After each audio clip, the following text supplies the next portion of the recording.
I've passed many a night on the towns trying to help Amy find a man, as she has always talked about how she is unlucky in love. Luke and I started to have children after we were married, and, at around the same point, so did Amy. For further context, my children are Sophie, 15, Owen, 12, Louise, 10, and Carter, 6. Amy's children are Tom, 17, Haley, 14, and twins, Adam and Jenna, 9. Now, Amy was not in a relationship at this point. She was not married. As far as I knew, she was dating but not consistently.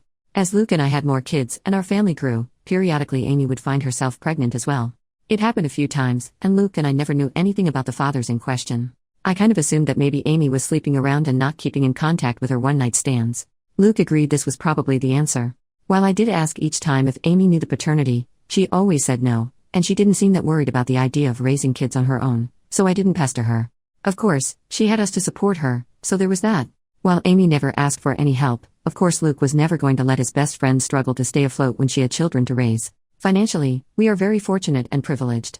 I have a job that pays handsomely, and Luke also had wealthy parents who already knew and loved Amy, so they were happy to provide for her. My in-laws defy all stereotypes, they are the kindest and gentlest people, so we were able to support Amy. To get her somewhere to stay with her kids. People might be tempted to call her a leech, but I never saw it that way. None of us did. She needed help and we had the means to help provide it. I also know people are going to criticize her for her lack of responsibility and question why she never used more reliable birth control. Honestly, that is a long story that I don't want to get into because even I don't fully understand her reasoning, but it was quite important to her that she never be on birth control and that whatever came of that choice, she would accept. It wasn't religiously motivated, I know that, but it was that degree of significance to Amy. She really did not want to take birth control. She's explained it to me more than once, but I'm still not clear on why. Of course, Amy being Luke's best friend since they were kids, it's not unreasonable that sometimes they hang out together while I'm not there. Hey, that's fine. Sometimes I hang out with Amy one-on-one as well, though Luke does it more. She was his friend first. This included him going over to where she was staying and at times, sleeping over there. Was I a fool to trust him and believe nothing was going on? Perhaps. But for years, they presented as being buddies. Like siblings. I didn't pick up on any vibes between them, not ever. As one can expect, our children were brought up together. Not in the same house, but we made sure Amy's children met ours from a young age, and they always got along and strong bonds of friendship have formed over the years, which is good. Especially if I'm right, and they share blood. I've been dawdling getting to the main point. Yes. I have come to suspect that Luke fathered at least one of Amy's kids, if not all of them. Frankly, I do suspect they are all his. I would never have believed my husband to be capable of such a thing, and he's given me no indication that he is the unfaithful sort. But he does spend a lot of time with Amy, and I have to confess I cannot remember seeing her with any real boyfriend over the years. She would talk to men at bars and parties, I would try to be her wingman, and so on. But nothing ever seemed to really happen, so when she got pregnant the first time, I was curious. When it happened again, and again, I began to wonder if she had some sort of secret fella who she didn't want us to know about for whatever reason. But I couldn't think of any reason why she would hide him, especially from her children. After Carter, our youngest, was born, Luke and I agreed that the time had come for him to have a vasectomy. Amy's twins had come just a couple of years prior. Of course, after the procedure, Luke and I continued to make love, but I no longer had to think about pregnancy. Meanwhile, Amy never got pregnant again after the twins. Is it a coincidence that Luke had a vasectomy and then both of us stopped getting pregnant? I don't know. But Luke would still visit her, and he wasn't just going to see her, but checking up on her children as well. In general, I should have paid more attention to it sooner, but Luke has always acted like a father to them, especially as they've gotten older. He's the father they never had. He doesn't neglect me, or our children, not one bit. He's doing double duty. By itself, it's not weird that he's like a dad to Amy's kids who don't have a father. You might even say it's a good thing. But when you put it together with a bunch of other small issues, it starts to look suspicious. There is appearance as well. I won't go into specifics of hair color, eye color, or unique physical traits, because I'd rather limit the identifying factors of the people involved and keep this whole thing as vague as possible. But suffice it to say, Amy's children, they certainly look like they could be Luke's. Kaylee has a very unusual allergy that Luke also has. The twins look very much like him, Adam in particular. The older Tom has gotten, the more of Luke I can see in his face and personality. While their race doesn't matter, the reality is that Luke is a different race than Amy, and Amy's children look pretty biracial. I could easily believe their father is the same race as Luke. Doesn't mean Luke has to be the father, but it sure seems like it. I have never voiced my anxieties to either Amy or Luke. I don't want to be the bad guy and, guilty or innocent, I already know they would flatly deny my accusations and be hurt by them. Imagine if that drama reached the ears of my kids, or Amy's kids. Either way, Luke continues to spend time with Amy and her children, just as her children spend time with mine. I have hinted to Luke that I feel needy for more attention and wish he wouldn't give as much to Amy. But he either missed my cues or pretended that he missed them. I don't want to push this idea that he's favoring her, because it's not even really true. He's never neglected me for her. I can't shake the feeling that Luke and Amy have been intimate before, likely numerous times. So as far as I know, Amy never really wanted to be a mother either. She wasn't opposed to it, and when each of her children came into the world she instantly fell in love with them, but motherhood was never really a major part of her life plan or identity. In the grand scheme of things, when we would talk about the future, she would sometimes mention a husband and children, but it never seemed like something she had her heart particularly set on. So I don't think this is a case of Luke just giving Amy children. I doubt that was the motive for the infidelity. That would have been a side effect. I've been letting this go and turning a blind eye for years. It was a dark thought in the back of my mind after Kaylee's allergy was discovered, but I dismissed it. Got worse after the twins were born. I dismissed it. Then, when Amy stopped having babies, I wanted to feel reassured by that. But Luke had gotten a vasectomy, so if anything, that made my anxiety much worse.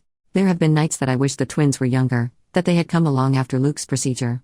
It's been twisting me into knots for a long time, but I don't want to be the one who rips our family apart, especially since, technically, I could be very wrong.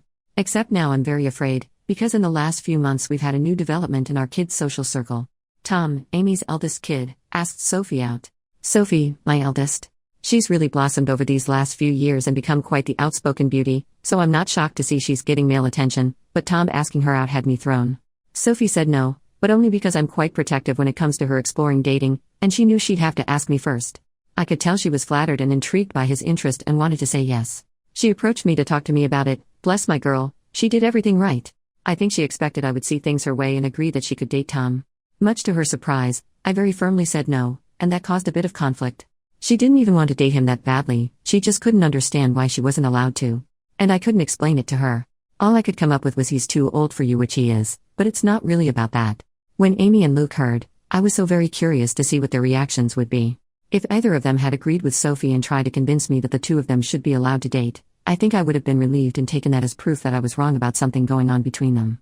Wrong about who fathered Amy's children. But the ambiguity continued. They took my side. Both of them put their foot down, though not as fiercely as I did. Luke agreed with me, but he also worried that trying to forbid such a romance would only make Sophie want it more. He's probably right about that.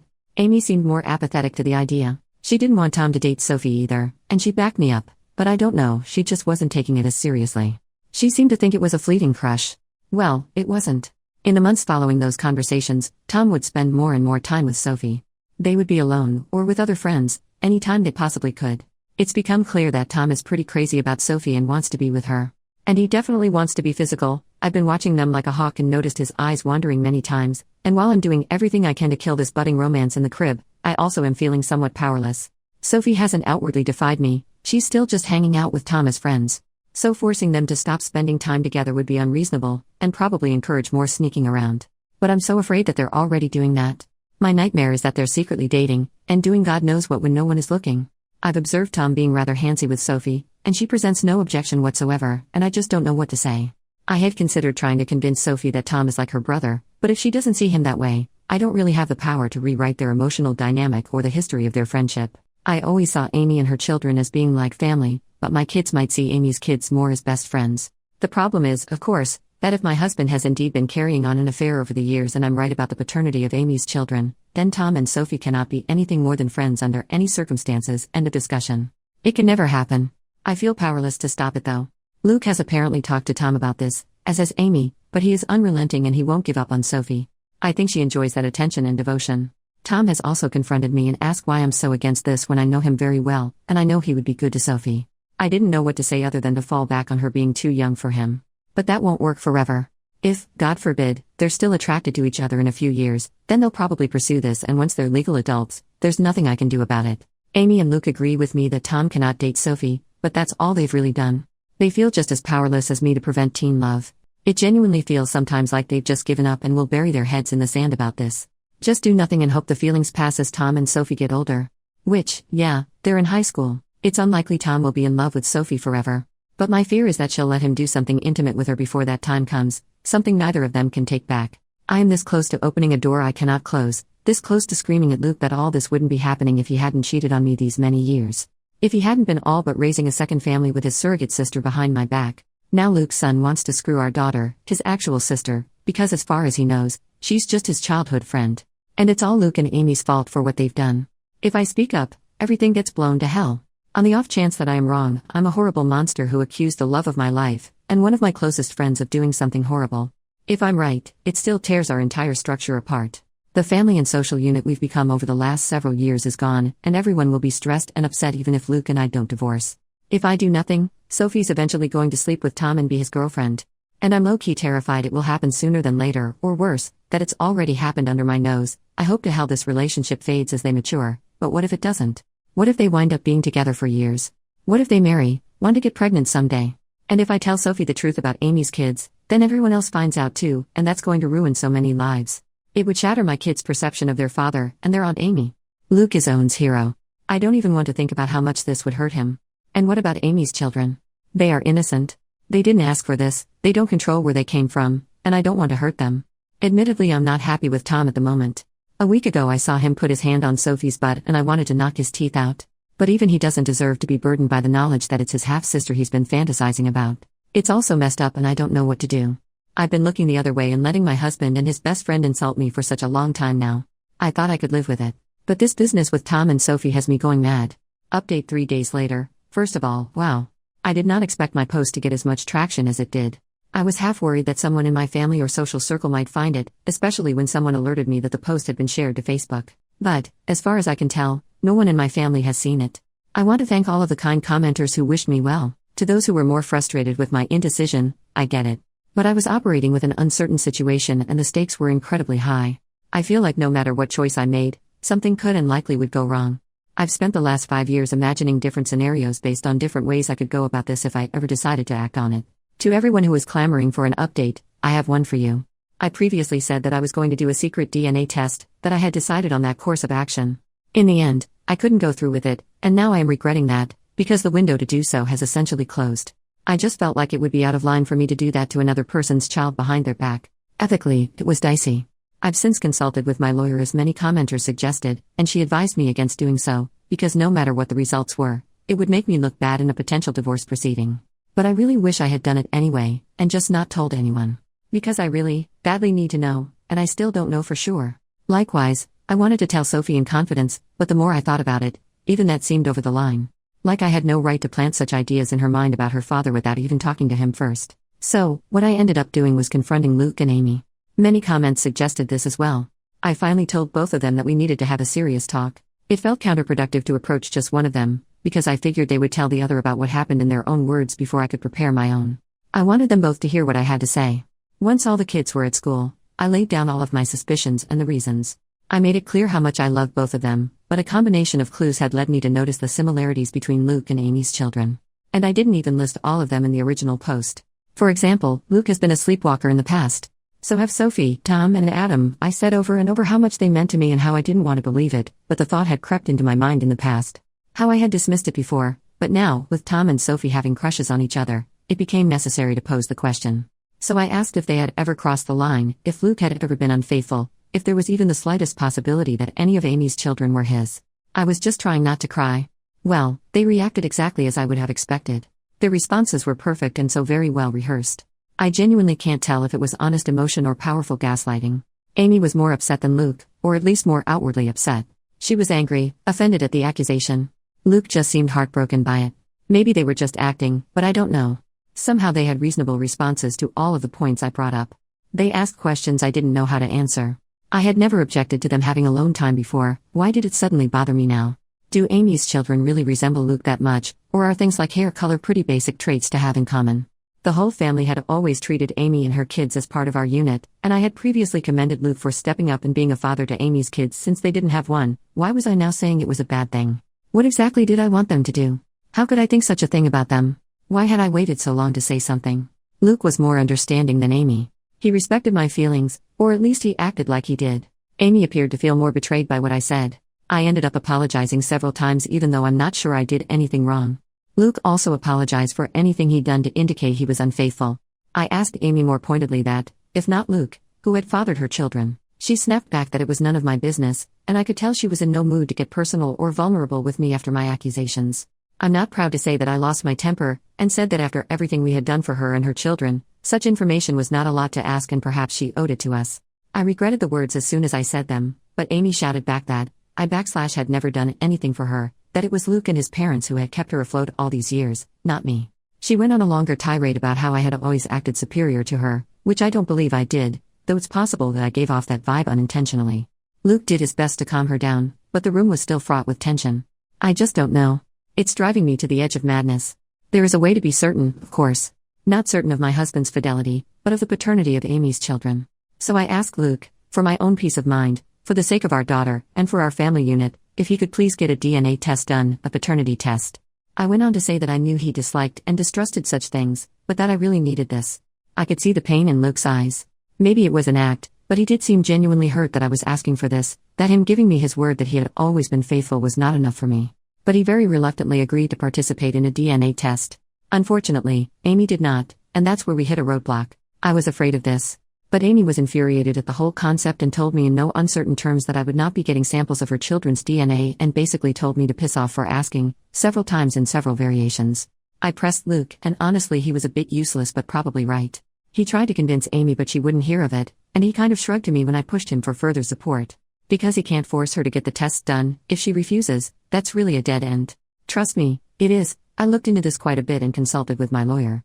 The problem is, Luke could, in theory, petition the court to demand a paternity test for Tom and the others. The issue is that, to do this, he'd essentially be claiming he slept with Amy and he believes her children to be his. That would be the version of events he'd be maintaining. But Luke has staunchly insisted that nothing ever happened with Amy. That he never cheated on me. Whether or not he's being honest about this is another story, but he'd essentially have to go on record and make a claim that he isn't prepared to make. He is quite certain the children aren't his and he has no intention of fighting for custody of them, so no judge is going to compel Amy to submit samples of her children's DNA. Tom is also old enough that his consent would be a factor. If both he and Amy refuse to participate in the test, it's unlikely that Luke would have a case. He'd have to target one of Amy's younger children, like say, one of the twins. But he doesn't want to do that. He doesn't want to take his best friend to court to prove something that, in his words, he already knows isn't true. Luke is asking me to please just let this go and trust him, because pursuing this will fracture everything. And according to my lawyer, it's not realistic anyway. For Luke to establish paternity, he would need to admit to an affair in the first place, and he's not doing that. And if he did, that would pretty much be all the proof I needed to be certain, even if I'd need more in a court case. I pestered him further about Tom and Sophie. Insisted that I didn't want them dating. Luke agreed, and apparently Amy still agrees. Luke plans to have a talk with Tom and activate protective Papa Bear mode. Among other things, he's going to remind Tom that in a couple of months when he turns 18, him being intimate with Sophie will literally be a crime. I wouldn't actually press charges against him as I know he'd never do anything against Sophie's will, but I'm not above implying the threat. Thankfully, Luke isn't either. I did ask him if he'd be open to potentially swiping a sample of Tom's DNA to do a private paternity test, but he was very hesitant about the idea. Like me, he viewed it as unethical. He also pointed out that if we were to do this and Amy found out, it would mean the end of our friendship with her, most likely. Things are, Luke believes, still in a salvageable state, where Amy and I could reconcile and become friends again, and I can see how much he wants this to happen. But, if I did a DNA test on Tom behind Amy's back and she found out, I think she would hit the roof and I wouldn't entirely blame her. Though I'd be very interested to see the results. Luke ended up going to see Amy and spending the night. I know all of you are cringing and throwing up your hands, and trust me, I wasn't happy about it. That was a very long conversation. But he was adamant that he needed to perform damage control. So they spent the night together, with Luke maintaining that nothing happened. I did not sleep a wink and I kept texting him for updates. So far as I can tell, Amy will cool off, but she needs a little time. Luke and I talked things over when he came back the next morning. It was an emotionally fulfilling conversation and we ended up agreeing to take the kids, our kids, not Amy's, to visit their grandparents for a few days. It was an impromptu visit but we've done it before and they were delighted to have us. I just really wanted our family to spend some time together away from Amy's side of the family, so to speak. I always love getting to see my in-laws. I'll refer to them as Jim, 75 male, and Kat, 67 female. I know Reddit is famous for stories about the mother-in-law from hell, but in my life that couldn't be further from the truth. I feel safe with them. To the point that, when they took notice of how distant Luke and I were from each other, I finally relented and confessed my fears. I told them of my anxiety that Amy and Luke were having an affair, and that Amy's children might be his. Here's where things got a little bit interesting. When I told them what I was feeling, Kat just gave Jim this pointed look, and did a big, dramatic sigh. So it turns out, Kat has had similar misgivings to mine and genuinely suspected over the years that Luke and Amy were closer than they'd ever admit, that they had crossed the line in the past. Jim, on the other hand, simply refuses to even consider the idea. He has always insisted that Kat is seeing things that aren't there. He maintains that Luke and Amy are like siblings and would never do such a thing. Kat thinks his stance on this is naive and that, even if she and Jim had taken Amy in and loved her like a daughter, that didn't mean Luke viewed her as a sister or that she viewed him as a brother. But Jim just continued to insist that this is what they are and had always been. I could tell that he and Kat have already had this conversation before, and they kept going in circles, with Kat getting exasperated. She pointed out that, surrogate siblings or not, Luke and Amy were not actually brother and sister, so nothing was stopping them from being physical together if they felt a mutual attraction. At that point, Jim just sighed and walked away from the conversation. So yes, Kat has privately wondered if Amy's children weren't fathered by Luke, which is part of why she has always treated them as her grandchildren. Which was never something that I minded, to be clear. I also don't mind that Kat never voiced these concerns to me. She had no proof, and she saw far less of Luke and Amy's closeness in our adult lives than I did. As for the kids, they're doing all right. I don't know what Amy told her children, but I think the general consensus, the official version of events, is that Amy and I had a fight and need a break from each other. That's what Luke and I told our children, and when pressed for more information, Luke did defend me and shut down the questions, saying it wasn't their business. I don't know if Amy kept to that version of events, but my children and her children have each other's phone numbers and social media, so they've presumably still been in contact over the last 2 days. I think my kids would have kept Amy's kids in the loop on the updates, and if Amy had told them anything else significant, they would have relayed that information to my kids. After all, we know Sophie and Tom are very close. I did try and talk to Sophie about that more, but the timing was off, because Sophie rejected my counsel and interpreted my reinforced reluctance as being attributed to my fight with Amy. She maintained that she wasn't dating Tom. To what degree that's actually true, I don't know, but she was going to remain close friends with him, and while she isn't usually a disobedient child, she made it very clear that she was putting her foot down on this one, and, to be fair, I can't really justify trying to separate them or forbid them from being friends. They've known each other for years. Luke has my back on them not being allowed to date, but he wouldn't have my back on them not hanging out anymore. I wish I had a more definitive update. If anything significant happens in the next few days, I can let you guys know. I'm mostly just kicking myself for not having done the secret test, even for my own peace of mind, as now I feel like I'm locked out of the only way to get definitive proof one way or the other.